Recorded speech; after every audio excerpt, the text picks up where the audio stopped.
Okay, we have less than 20 minutes for questions, so please, if you have any questions, and please be short questions. Okay, I'll start then.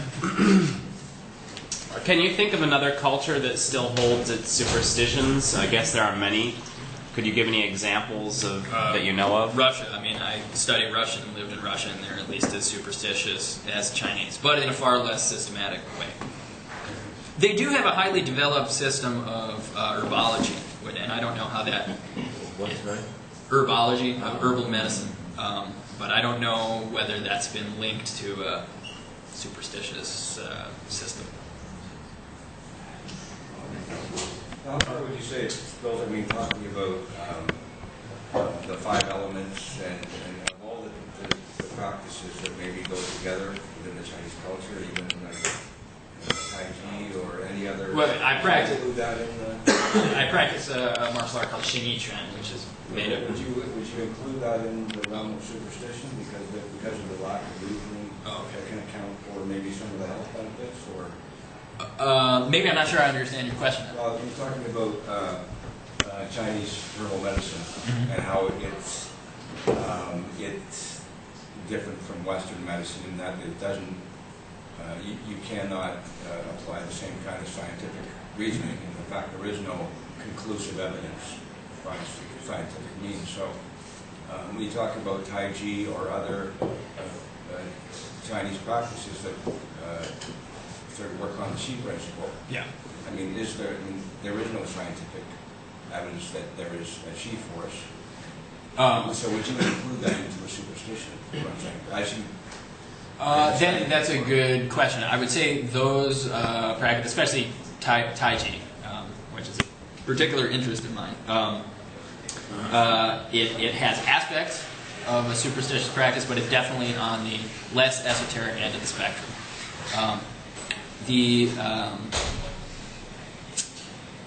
Yeah, I guess that's all I'll say. Do you have a line? Is there as for you personally, as you studied it, do I? How far out have you gone in terms of superstition, from the most obvious to Well, what I'm kind of trying to problematize is the notion that you can draw a line. I think it's a continuum in terms of what I've studied or practiced. Just from your personal information, your personal experience, or what you know of, or what you've experienced? Well, okay, that gets into some very interesting questions, which I'm not going to have time to deal with adequately. There is a question over there. Yeah, let's talk in the park about that. That's good. Yeah, let's do question and answer and discussion later. Yeah. If others opportunity. Oh, sorry, I just wanted to build on this gentleman's question and say, like, isn't technically anything that's could be judged or deemed as superstitious? Is that just the lack of scientific verification? That gets into the question: what constitutes scientific verification? It's a very thorny philosophical problem which hasn't been answered satisfactorily. I think sorry, I was just going to say, I think basically, as you said, I mean, it's a continuum, though. It's not a 100% either or issue. It's kind of a, you can sort of put it as you always have to make a leap of faith. It's a question of how big or small you want that leap. You're going to let that leap be. I mean, I think as far as philosophy is concerned. But just for the sake of like intellectual sort of discussion and things that are verifiable, not in academia. Academia is primarily concerned with defining things and, like, as you said, categorizing things. I'm interested in what the category was for superstition, because, like, in the course of your discussion, you labeled some things as like superstitious beliefs, sort of pre-civilization societies, etc. But then the lines seem to get very blurry, and I was just personally curious as to whether there actually is a sort of academic definition of what constitutes a superstitious belief, and whether that is just the lack of scientific verification, which can be classified as sort of something that can be produced over and over again. Okay, that's a really good point you hit on. So the definition of science is put forth by Karl Popper. Now, whether you believe it or not is another question. Is that it has to be reproducible and it has to be falsifiable. And so some of the superstitious practices we talk about are reproducible to a certain extent. They are not falsifiable, and therefore cannot be. You can't falsify Chinese medicine. Now, one thing that I was going to say, just sort of from the research I have done, I can say that the lowest level, the blurriest sort of line, the first place that people are always willing to accept magical thinking is things pertaining to the body. So medicine and martial arts are the ground level. That's where it all begins, and then it goes up successive levels into divination, fortune telling. By the time you're talking about scissors on the table, that's clearly superstition. So, do you think that the Chinese communists managed to eradicate? Don't be ridiculous. No, because for a certain period of time it seemed like it, but now it's coming back very strongly. But would you say that? Do you think that Taiwan is more superstitious or China is more superstitious? Taiwan's quite superstitious. Yeah. Hong Kong is notorious for being exceptionally superstitious with the feng shui and also with just the amount of money that pours in there. I would say, from the example of Taiwan, you could reasonably conclude that the communists were to a greater or lesser extent successful in reducing superstition in China.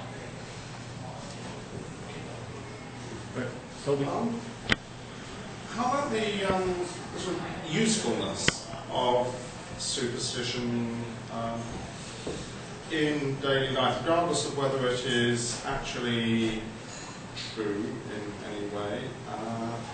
The functionality for helping people to live their lives. I mean, I personally would feel we should be presented with, we should face up to the world as it is, and maybe we don't need these crutches, well, regardless of whether they are, or to what extent they are.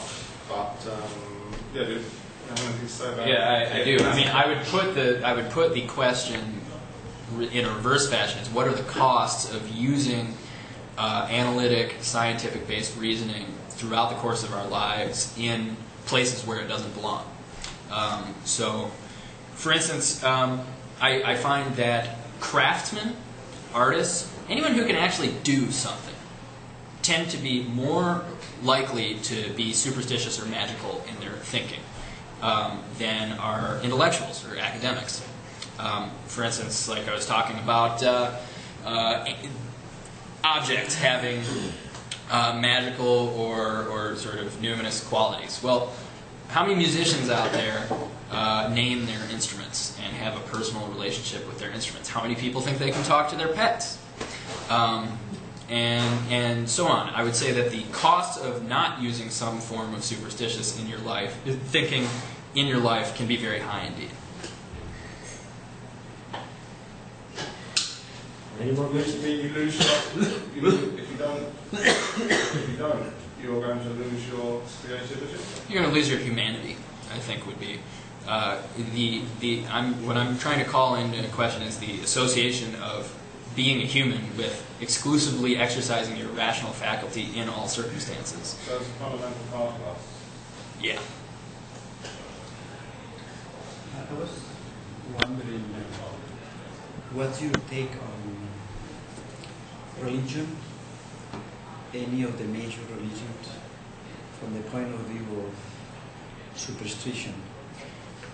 Meaning, what's your take on how much percentage is superstition, or is all superstition for you? I wouldn't classify religious belief as superstition. And, look at Henri Doré, right? The whole notion that superstition is bad or that you shouldn't be superstitious, where does it come from? It comes from religion. I mean, it's a very Christian idea. And, yeah, I don't have time to go into detail about why I think that's the case.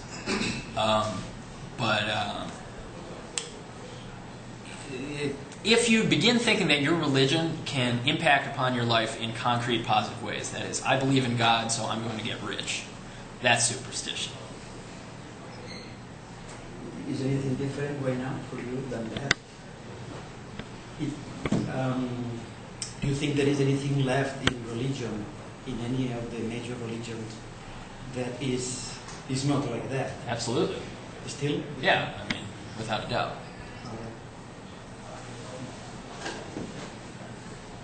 More questions? Because I've got another one. Okay. I heard that acetaminophen is found in Chinese medicine. Do you know anything about that? Okay, so this is another interesting question I want to... Yeah, this was the one for the park. Okay, it's really, really problematic to talk about what is Chinese medicine. And one big part of that is because regulation and dosages have always been very irregular. There's no single governing body, even though the mainland sort of acts as though they are. So there's many different types of Chinese medicine from many, and this is also part of the why one of the reasons it's very difficult to make studies on it. Same with Taiji. How do you make a study of Taiji if there's no established idea of what is Taiji? Okay, is Taiji 2 hours of standing meditation every day, or is it for 5 minutes and then I go home? Both these count as Taiji from the perspective of studying it. So they're very difficult to pin down definitionally. And there's loads of impurities and problems with supply in Chinese medicine as practiced today. I was asking specifically about acetaminophen. I don't know anything about that. I don't know. It's a Painkiller.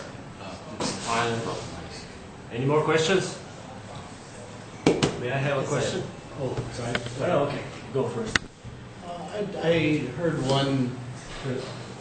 My favorite medical issue-related blog is called Science-Based Medicine, and one of the writers on there, he wrote an article actually complaining about what he would consider the infiltration of CAM and alternative medicine into North America and Europe. And his article is entitled "The World Has Moved On." Kind of like we're going into sort of a post-scientific age where postmodernism is wreaking havoc. But he said something to the effect that we have no such thing as comparative and alternative physics or biology or geology, and yet we have comparative and alternative medicine. Well, is the body in any way analogous to, can it be, the question, are the objects of study common? I don't see how they are. I mean, it's the same thing. It's the same as trying to explain all psychology in terms of, biological medicine. It's possible up to a point, but it doesn't lead to useful or interesting conclusions. They're both natural phenomena. They're both immensely complicated. Are they comparable? They're both real. They're both complicated. What are the two phenomena we're discussing? Say physics and the human body. You don't think that the systems analyzed by physics and that analyzed by medicine are totally incommensurable in terms of complexity? Systems theorists talk about emergent complexity, right? That which one's meant to be more complex? The human body. Really? Yeah. I mean, there's more interconnections just in the neurons in your brain than there are atoms in the universe. Another question? I was just going to ask, and you sort of touched on it right there, but what makes the human body such an intangible object of study? Why can it not be analytically analyzed? Because we live in it. Well, you live in yours, I live in mine. Why can't I analyze yours? What's the difference here? What's separating? What's not enabling us to study it from that point of view? Why do we need a synthetic framework to understand? Well, I'd argue that it's not just the human body. I mean, it's also, for instance, like climatology. Right? I mean, you can't analyze weather patterns very effectively from a synthetic, or from an analytic point of view. And the body's at least as complex as weather. So really, what you can use reductive, Newtonian physics to analyze, the range of structures are really quite limited. There's not that much you can fruitfully look at from that perspective. So then, follow up if I may.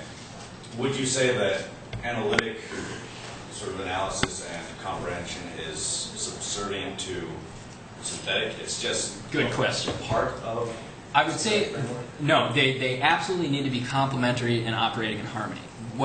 Where the reason that I'm kind of on the warpath against analytic reasoning is because synthetic reasoning still acknowledges the existence of analytic reasoning. Okay, no right-brained thinker is going to deny that the left brain exists, but the left brain has a totalitarian aspect to it, where it wants to believe that it can understand and explain all phenomena without recourse to holistic thinking. So I'm arguing for a straight down the middle shot. Andrew, what's your point of view about superstition in Chinese society, like for the future?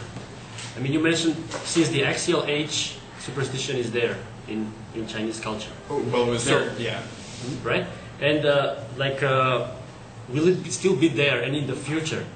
There is an example like when the Jesuits came to China and they wanted to spread Christianity. And the Emperor Kangxi said, okay, we can accept Christianity, but there is only one condition, if we can still pay respect to our ancestors. Right.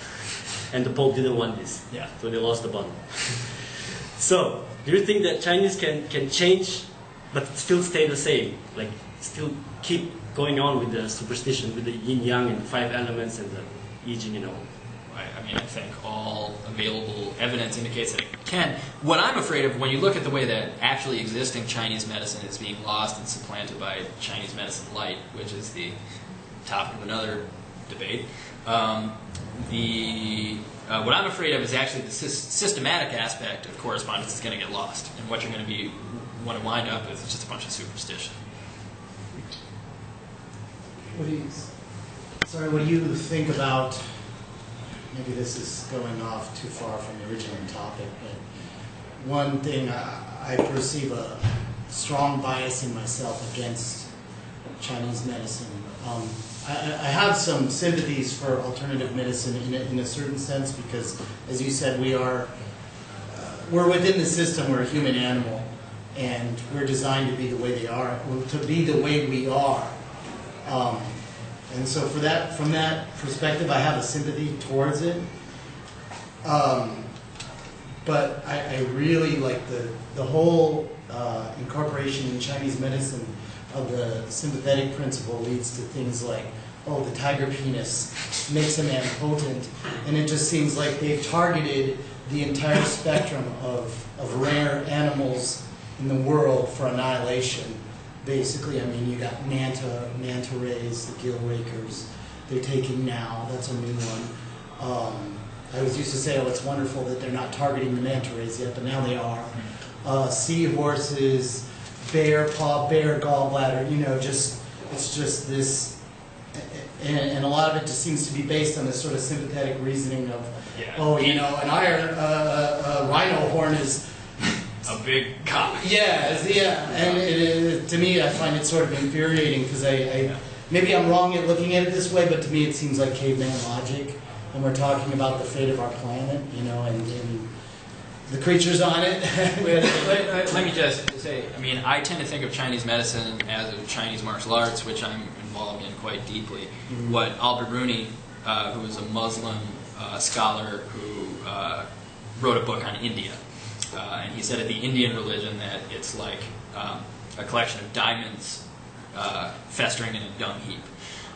So you kind of have to be able to separate the grain from the chaff. But besides that, all of the examples you just brought up, I can say with some certainty that hasn't got much to do with the Chinese medicine which I'm talking about.